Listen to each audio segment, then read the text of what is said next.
Yesu ashimwe mwebwe akurikiye muri wowe TV muri kumwe nanjye NGD. Nanjye kubasuhuza mu izina rya Yesu duhurira kuri uyu muyoboro wa muri wowe TV.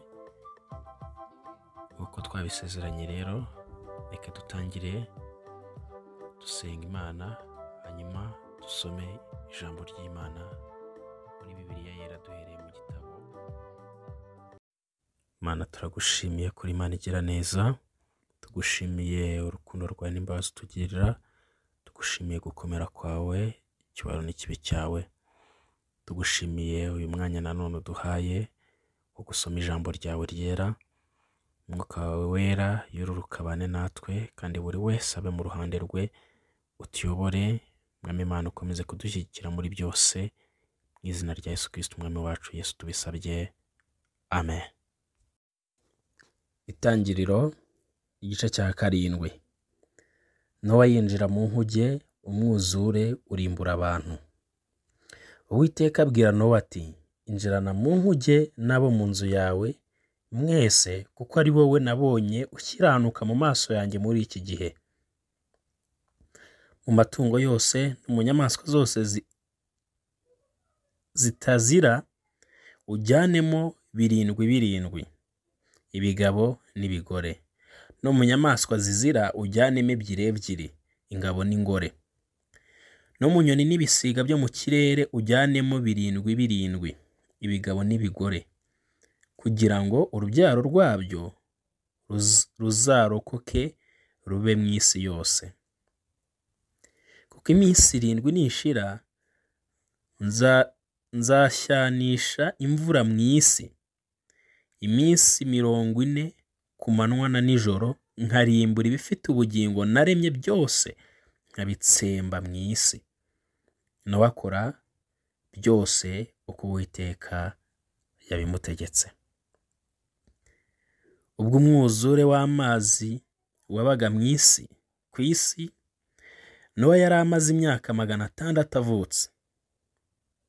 Nowa yinjirana muri iyo nkuge n'abana be n'umugore we n'abakazana be, ngo aticwa n'amazi y'umwuzure.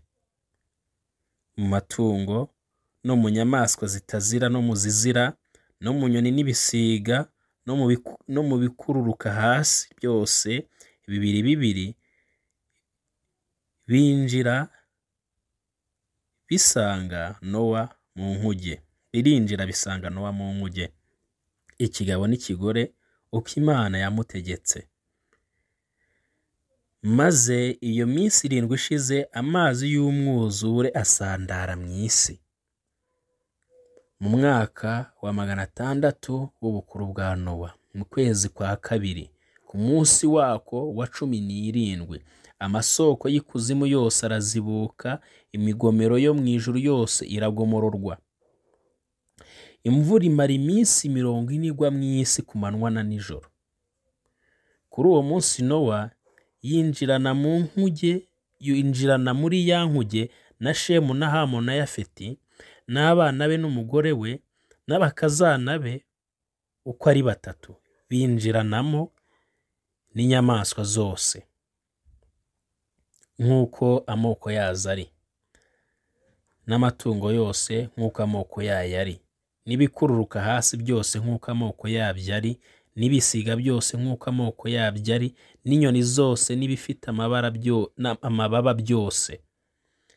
Birinjira bisanga Nowa mu nkuge, 2 mu bifite umubiri byose birimo umwuka w'ubugingo.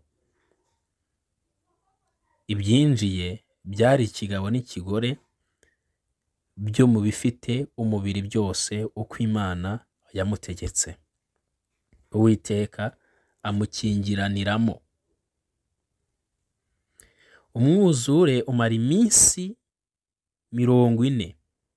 Amazi aragwira aterura ya nkuge, ishyirwa hejuru y'isi. Amazi arakwira cyane, arushaho kugwira cyane mu isi. Ya nkuge ireremba ku mazi. Amazi arushaho gukwira cyane mu isi, imisozi miremire yose yo mu isi y'ijuru ryose irarengerwa.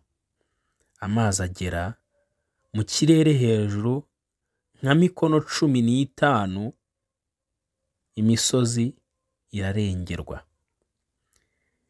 Ibifite umubiri byose byigenza ku isi birapfa, uhereye ku nyoni n'ibisiga n'amatungo n'inyamaswa n'ibikururuka hasi byose n'abantu bose. Ibifite umwuka w'ubugingo mu mazuru byose, ibiri ku butaka byose birapfa. Ibifite ubugingo byose biri ku butaka birarimbuka, uhereye ku bantu n'amatungo n'ibikururuka n'inyoni n'ibisiga byo mu kirere bitsembwa mu isi. Nowa wenyine arokokana n'ibyo yari kumwe nabyo muri ya nkuge. Amazi amara iminsi 150 agikwiriye cyane mu isi. Iryo ni ijambo ry'Imana. Mana Data twese wo mu ijuru, turagushimiye kuri Imana nziza, tugushimiye ineza n'urukundo tugirira, tugushimiye ubuntu bwawe, kandi turagushimiye umwanya wose tumaze dusoma ijambo ryawe ryera. Wakoze kubana natwe, kandi Mwami Imana, ubwami bwawe bwamamare mu izina ryawe Yesu Kristo. Mana, ukomeze kubana na buri wese, kandi umwuka wawe wera akomeze kuba kuri buri wese kugeza igihe tuzongera gusubirira. Mwami, ukomeze turindishe amaboko yawe akomeye. Tubisabye Imana Data wa twese, mu izina rya Yesu Kristo umwami kandi umukiza wacu. Amen.